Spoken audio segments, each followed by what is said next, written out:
For centuries, mathematicians believed that taking the square root of a negative number was a fundamental error, an impossible operation that broke the laws of arithmetic. When the equation x squared equals -1 appeared, it was dismissed as an absurdity.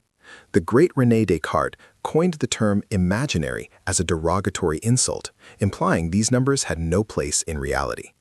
Yet, this historic misunderstanding created an artificial mathematical ceiling. Today, we know that the square root of -1, denoted as I, is not a mistake at all.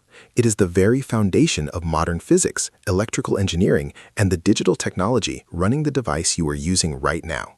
Let's unmask the most misunderstood number in history and see why imaginary numbers are not imaginary in the sense of being unreal, but rather a consistent extension of the real number system. To truly understand imaginary numbers, we must first look at the 1D number line, the home of standard arithmetic. Think of standard mathematical operations not just as calculations, but as visual transformations in space. When you add numbers, you are simply sliding or translating a point along this line. When you multiply by a positive number, you scale the point, stretching or shrinking its distance from 0. But what happens when you multiply by -1? Visually, multiplying by -1 is a 180-degree rotation around the origin. If you have 2 and multiply by -1, your position flips completely to the opposite side to land on -2. This geometric perspective is the key to unlocking the true nature of imaginary numbers. Now, what happens if we apply an operation twice to get exactly a 180-degree rotation? In other words, what number, when multiplied by itself, equals -1? If multiplying by -1 corresponds to a 180-degree rotation, then multiplying by a number whose square is -1 corresponds to a 90-degree rotation. This requires us to extend the one-dimensional real line into a two-dimensional plane. Multiplying by I corresponds to a 90-degree rotation into a perpendicular, vertical axis. We call this unit vector I.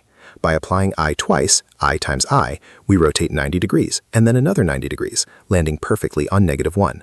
The math ceiling is shattered. We have just discovered the complex plane. By combining standard real numbers with our new lateral dimension, we form complex numbers. These are written in the form a plus bi, where a is the real part, moving left and right, and b is the imaginary part, moving up and down. It is exactly like a 2D map coordinate system or a GPS location. In this plane, any complex number can be plotted as a point. We can define its exact position using two metrics, its distance from the origin, known as the modulus, and its angle relative to the positive real axis, known as the argument. This means complex numbers are inherently tied to geometry, circles, and angles. They are the ultimate tool for calculating rotation and 2D space. Historically, the math ceiling was actually broken not by philosophers, but by pragmatic 16th-century mathematicians like Tartaglia and Cardano in Renaissance Italy. They were trying to find the real, tangible roots of cubic equations, like x cubed equals 15x plus 4. Graphically, this equation clearly crosses the x-axis at exactly 4.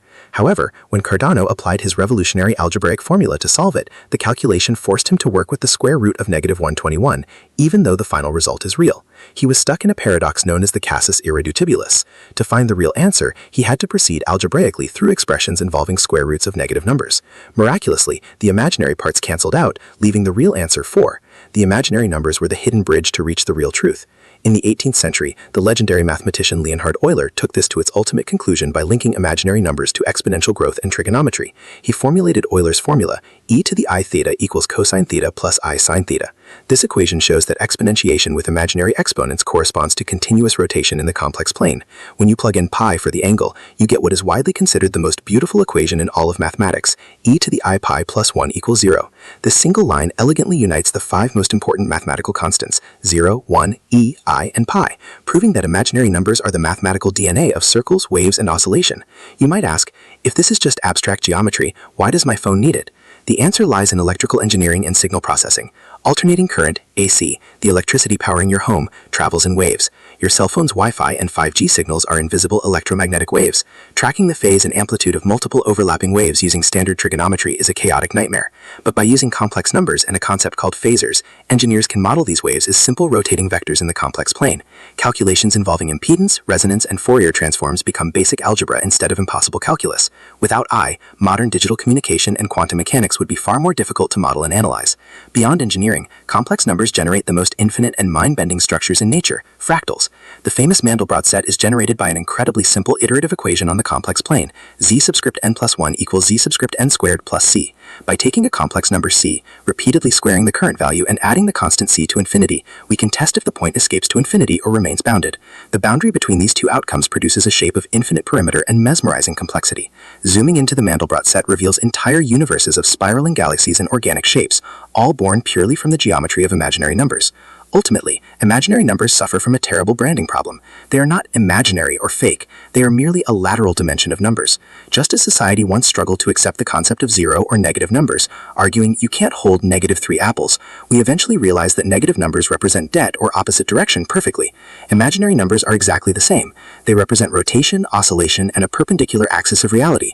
It is time we unmask the square root of -1, let go of the prejudice in its name, and appreciate the magnificent two-dimensional reality of the mathematical universe. References used for this video: An Imaginary Tale, The Square Root of -1, by Paul J. Nahan, which provides a profound historical account of complex numbers. Visual Complex Analysis, by Tristan Needham, a definitive guide to the geometric interpretation of complex math. Engineering Mathematics, by K. A. Strout, detailing the application of phasors and Fourier analysis in real-world technology.